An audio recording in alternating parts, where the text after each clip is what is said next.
Remember, Terrence Bud Crawford was the undisputed champ. He's going to 147 to fight Jeff Horn on ESPN a little later. Mikey Garcia moved up, claimed the IBF belt, and now Jose Ramirez is likely moments away from being a champion. Don King and let me put this over here for the dance again after all the years. The 2000th world title bout. First, let me explain some things. I know a lot of people are worried about me. Don't worry about the nose thing. It's not as bad as it looks. I'm on blood thinners, and when I was in the hospital, for those who don't know, oh wait, let's see. See there, that short little uppercut by Imam right there. Ramirez leaning forward. Nice uppercut back. Amir, Imam there in the middle, head in the middle. Nice jab, overhand right. Was there all night because Imam knows that jab from the hip. You saw that right hand in the 6th round. Ramirez also had a very big 10th round. To your point, Mark Kriegel, will, purposeful, desire.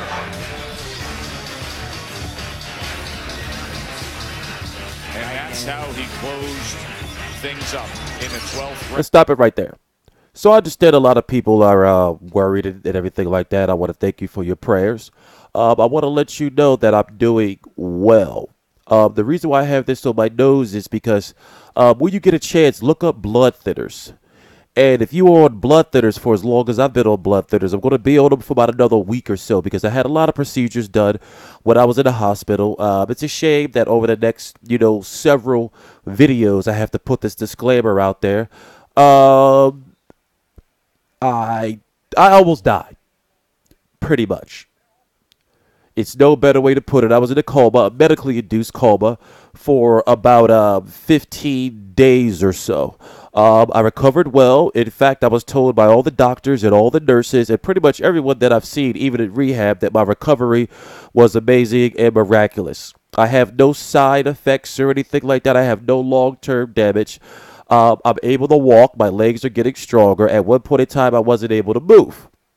We're here to talk about boxing, though. The reason why this is on my nose, they had to pack it because while in the hospital, I had surgery on my sinuses, and the blood vessels in my nose are very weak. So yesterday, right now, I don't even know what today's date is. Right now, it is March the 17th, 2018, at 10:28 p.m. Eastern Standard Time. People have been saying, TstreeT, take it easy. TstreeT, don't overwork. Trust me, I haven't. Now, in regards to my nose, on Monday, I'm going to have all this stuff taken out, but they had to pack it to put pressure on the blood vessels, because I had an uncontrollable, very scary nosebleed. Even tomorrow, this bandage on my neck is coming off because I had a hole in my neck. So, let's get to boxing. Amir is done. Let's talk about the facts here. People have been wondering why Amir has got a title shot after losing his previous fight before this, if I'm correct, and also being inactive. But let me tell you the truth.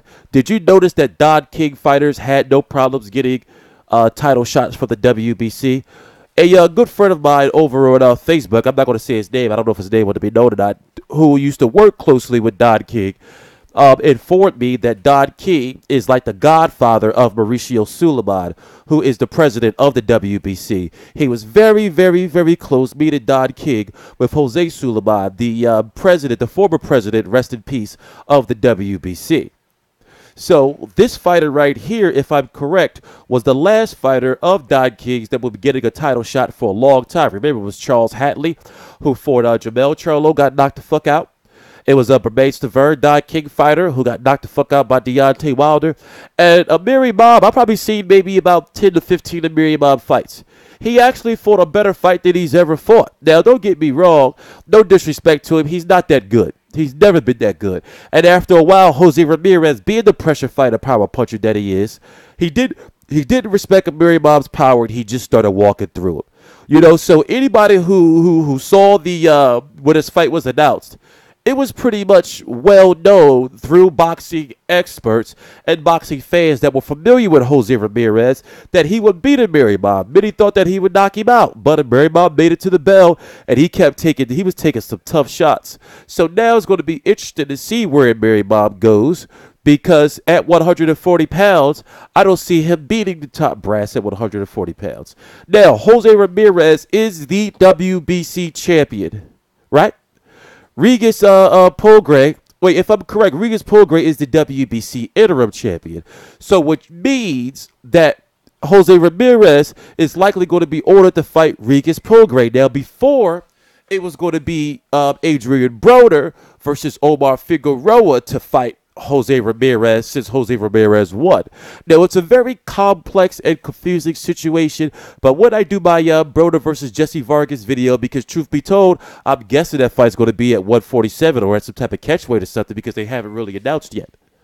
So, right now, it's going to be very interesting. In fact, let's go look, and I'm sorry, I've been away. So my rankings on my website is not updated, so therefore we have to use these rankings right here. Let's go full screen. We're only going to be here for a couple of minutes because the Mick Collin fight is on. And also I have to take some time. You know, I have to limit my videos a little bit. Hold on. Okay, so let's go down to 140 pounds. Their rankings are not up to date either, but that's okay. We could use these. Okay, so you have Jose Ramirez, right? Jose Ramirez, you know, who beat Amir. You have Regis Prograis, who beat Julius Ndagu. You have Adrian Broner taking on Jesse Vargas, who is not ranked, which gives me more reason to feel that he's going to be fighting at 147 pounds against Jesse Vargas. You have Creel Rolak, who's the WBA champion. You have Mikey Garcia, who's the IBF champion. And then the WBO champion will be decided between Terry Flanagan and Maurice Hooker. So in a way, Mikey Garcia is the favorite of the division. Now, we don't know what Mikey Garcia is going to do, because he's been talking about, 135 Jorge Linares, but we know Jorge Linares is going to be taking on Lomachenko. He's been talking about going to 135 pounds. They could make the Mikey Garcia versus Rolak video and just say Mikey Garcia is not only a 4-division champion, but a unified 4-division champion. And then the winner of this fight between Terry Flanagan versus Marcus Hooker could happen. Now, if you don't know, Jose Ramirez is a top-ranked fighter, so there is somewhat of a political divide going on, where we don't know if he'll be able to fight a Mikey Garcia, or a Creel Rolak. I don't know who he's promoted by, but he's been fighting on Heyman cards lately. I don't think he's a Heyman fighter, but he may be affiliated with Heyman. So at Showtime, so I'm not quite sure. So I expect for Jose Ramirez to fight a voluntary, and then the WBC is going to order him to fight Regis Prograis. You see what I'm saying?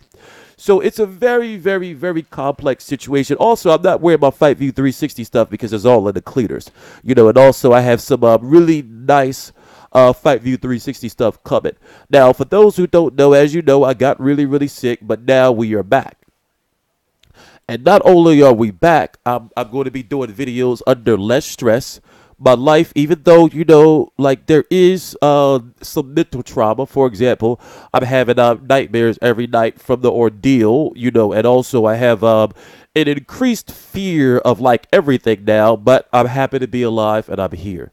It's been a tough road. So for people who see the bandage and see the shit on my nose, please, I need you to understand that I am fine. These are just minor setbacks. Like this right here is healed, but I'm keeping it covered, until the pink goes away. It's a scab over it. And in regards to my nose, like I said, this is going to be off on Monday. I went to the hospital yesterday because I had a nosebleed because it wouldn't stop bleeding. If you really want to know the details, then look up nosebleeds and blood thinners. And then you can understand and hopefully give some closure to understand that I am fine, right? So I'm going to be getting out of here. We're going to watch the Mick Collin fight, do that video. Then I got to take my sleep meds. And let me tell you, these sleep meds, and it's just wrong to be wearing a Premier Boxing Champion shirt. But I think I can get a pass, right now. But understand that I forgot what I was going to say.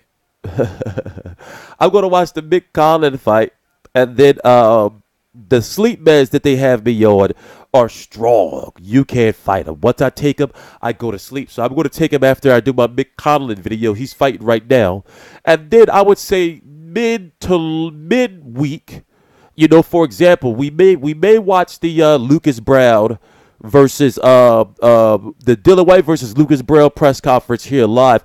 It depends. We're going to see how I feel, but I'm definitely going to be back, for the Joshua versus Parker fight week. So once again, I understand you guys are worried and everything, but please, understand that the worst is over.